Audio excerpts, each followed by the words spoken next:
Welcome to our channel. Hi friends, সবাই কেমন আছো? আশা করি সবাই ভালো আছো। আজ আমি তোমাদের মশলা পিঠা বানানো শেখাবো। প্রথমেই নিয়ে নিচ্ছি আতপ চাল, ভিজিয়ে রেখেছিলাম, মিক্সার জারে নিচ্ছি।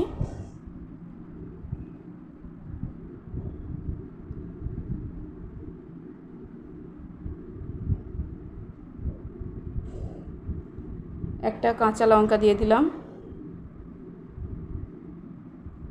3 টুকরো রসুন দিলাম,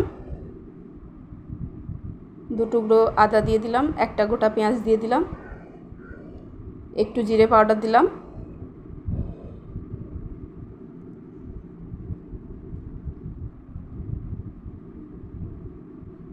আর সামান্য পরিমাণে লবণটা দিয়ে দিলাম।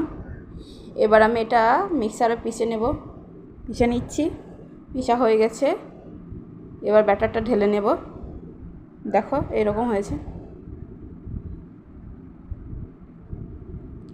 এবার আমি খোলাটা চাপিয়ে দিচ্ছি।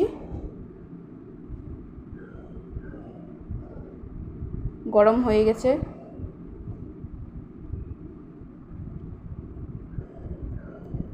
এবার ব্যাটারটা দিয়ে দেব, 1 ডাবল সমান, বড় ডাবল। ব্যাস, দেওয়া হয়ে গেছে। দেখো কত সুন্দর ফুলছে। এগুলো একটু একটু ফাঁক আছে, এগুলো দিয়ে দিলাম। এবার এটা 2 মিনিট থাকুক এরকমভাবেই, তাহলেই হয়ে যাবে। দেখো কত সুন্দর হয়ে যাচ্ছে। এবার আমি এটাকে তুলে নিচ্ছি ভাঁজ ভাঁজ করে।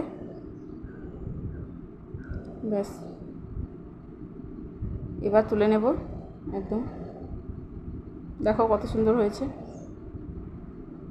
এই তো হয়ে গেছে, প্লেটিং করে দিয়েছি। হয়ে গেল আমার মশলা পিঠা। ভালো লাগলে লাইক কমেন্ট শেয়ার করো, আর যারা নতুন আছে তারা সাবস্ক্রাইব করে দিও। Thank you so much.